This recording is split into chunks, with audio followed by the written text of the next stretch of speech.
Годинава завршува со рекордно ниво на странски инвестиции, а премиерот за наредната најавува ново мега вложување од над 350 милиони евра. Тој рече дека овој инвеститор треба да има голем извозен потенцијал кој позитивно ќе влие врз обемот на бруто домашниот производ. Компанијата планира вработување над 500 луѓе.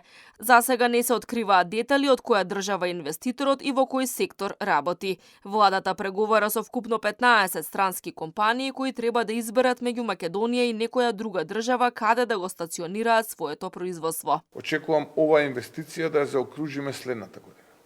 Инвестиција која што ќе биде навистина, би рекол, огромна за нас и ќе значи многу за македонската економија. Тоа е мој фокус и мора да продолжиме да се фокусираме на тоа да создаваме производи со голема додадена вредност, затоа што само на тој начин ќе ни расте економијата. Реализацијата на капиталните инвестиции на една недела пред истекот на годината изнесувала 69,5% или 422 милиони евра. Премиерот очекува до крајот на декември таа да надмине 70% од планираното. Задоволен од направеното со оглед дека ваков резултат е постигнат во изборна година. Вели дека неговата влада направила се што можела да ја забрза изградбата на патиштата, пругите, болниците, училиштата, градинките.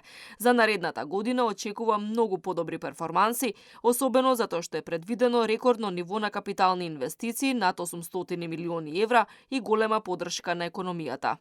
Оваа реализација е сосема коректна и навистина би рекол дека новата влада направи се што можеше нивото на реализација на капиталните инвестиции да го зголеми.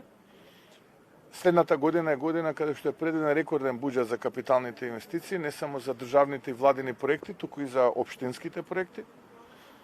Тука секако морам да ја споменам и поддршката кон економијата директна која што ја даде владата, односно на поддршка за инвестициите на економските оператори, 2,5 милиарди денари. Особено е голема поддршката во земјоделскиот сектор, вели Мицкоски. За 6 месеци им биле исплатени 70 милиони евра на земјоделците. Од овие пари, дури 40 милиони евра се долгови на претходната влада, пари кои им ги должеле на земјоделците од 2020 година досега.